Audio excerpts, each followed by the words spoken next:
Hi, this is Dave from Free Run Speed. Today I'm going to talk about the Saucony Kinvara Pro that just launched today on July 6th. The first thing I'm going to say, even Saucony says it in their brief. Don't let the name fool you. If you run in the Kinvara, it's special to you, but it's not good for everyone. And so why Saucony says the Kinvara Pro is don't let the name fool you is because they say that it's got something for everybody.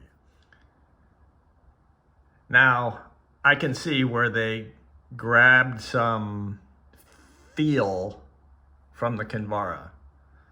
But let's face it, the real reason why they're using the Kinvara name is because they own it legally.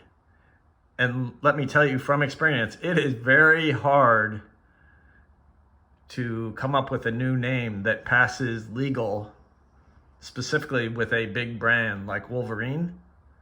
It's got to be really hard to come up with a name that the Wolverine lawyers would allow you to use. Saucony owns Kinvara, so why not make a shoe called the Kinvara Pro? But let's talk about what it gets from the Kinvara. This Power Run foam on the bottom is almost identical to that of the Kinvara. As you can see, there is no outer sole. They're using the foam as the outer sole. It's the same thing they do with the Kinvara. Take the carbon plate out, take the Power Run PB off, take some of the width out, and all of a sudden you've got a Kinvara. That's the part that I see is similar. And one of the things that makes the Kinvara a really great shoe is that when you run in it, it is so darn quiet. It's just a beautiful running experience because you don't hear yourself slapping the road, AKA Nike Alpha Fly. So this shoe does the same thing. It's dead quiet on the road. It's amazing in that perspective. Dead quiet means smooth as well. The rest of the tech on top is the Power Run PB foam, which is the same foam used in the Endorphin Pro and the Endorphin Speed. There is a carbon plate, but it's 3/4 length, so it does not come all the way up into the forefoot. I'm going to say it's not as restrictive as the carbon plate in a super shoe. And when I mean restrictive is those shoes don't flex. You have to engage the carbon plate all the way through your foot stride. Here, you don't have that. You have the carbon plate that gives you a little bit of that pop, but it also allows your foot to do a little bit more of the work. The midsole is 42 millimeters back here in the heel, 34 millimeters in the forefoot, giving you an 8 millimeter offset heel to toe. It does have speed roll, which again, you're gonna roll over instead of flex through. Same thing as the Endorphin Shift, the Endorphin Speed, the Endorphin Pro, and the Endorphin Elite. The upper is an engineered mesh upper. It fits really well. There's nothing in the fit that I could complain about. It's going to fit a lot of different feet. And probably the most unique thing is it is a really wide base from here to here. Much wider than your standard shoe that you probably run in today. That gives you an expansive platform to run on. So if you've been traditionally running in stability shoes, you're probably going to be able to get away with this just because the base is that much wider. Why do we know that? Hoka. The Clifton, the Bondi are inherently stable because they have such a wide platform. So this Kinvara Pro also has that wide platform. So running in it, I've probably got 50 miles in this shoe. I did a couple long runs in it. I tried to do a couple tempo runs. When I say tried, it doesn't have that get up and go feel to it. But heck, that doesn't matter. I'm not measuring time or anything or pace on my up-tempo runs. I'm just trying to get the work in. So it's fine. I can get the work in. And then I did it for a lot of my quote unquote recovery runs. There's some debate as to whether you can run and still recover, but my slower paced, I don't care how far or how fast I run kind of runs. The shoe is dead quiet. Like I said, when you get out on the road, that's the first thing you're going to notice, is that it is so smooth and quiet when you run in it. It's pretty amazing.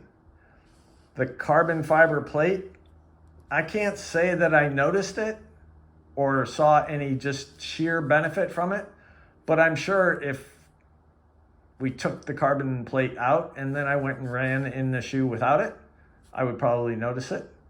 But after running in so many different shoes now, because there are quite a few of them that have some kind of plate in them, this one's not remarkably special.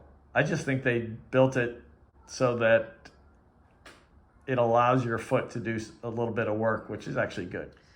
In my regular work, I get to see all the shoes that people choose, and I get to match them up to a specific runner type, whether male or female, trying to run fast, a sub 50-minute 10K, or just out there to have fun running a 5-hour marathon. Not that there's nothing easy about running a 5-hour marathon, just that you're less serious about your time and more serious about the experience. So out of all that, I'm trying to figure out where this shoe fits. Where's it going to fit in that mix of runners? Is it going to be someone who's trying to run fast? I'm sure it's going to be there. Someone who runs fast. Maybe they're doing a half marathon or a 10K as a tune-up for a future marathon, and they don't want to beat themselves up too much. They might use this shoe instead of their race day shoe or their standard everyday training shoe. But more than likely, this is going to fill the niche between 4 hours for a marathon and let's say 5.5 hours for a marathon. That runner that just wants pure comfort on race day or pure comfort all day, every day on training. You want to be part of the new tech that's out there. This has Power Run PB, so it's going to be bouncy fun, but it also has that super smooth Power Run foam that we get in the Kinvara. Shoes that it kind of competes with. I'm not going to say it's a direct correlation from one shoe to the next, but you could look at the Bondi X or the Carbon X, probably the Carbon X. You could look at the SC Trainer from New Balance, the Prime X from Adidas. Bottom line, Saucony did a good job building a new shoe. It's completely different than any other Saucony. Probably the closest Saucony shoe that out there would be the Endorphin Shift, but this is a lot smoother, a lot bouncier than the Endorphin Shift. But protection wise, there's nothing that compares to it. It's going to be a different shoe than anything else that you've chosen from Saucony, and I think it fits a niche. If your goal is to happily finish a marathon, this might be your shoe. If you're if you're training in the speed and you're training in the Endorphin Pro on the track, and you just want a shoe that just feels plush and cush for your in-between runs, this might be your choice. Thanks a lot for watching. Talk to you next time.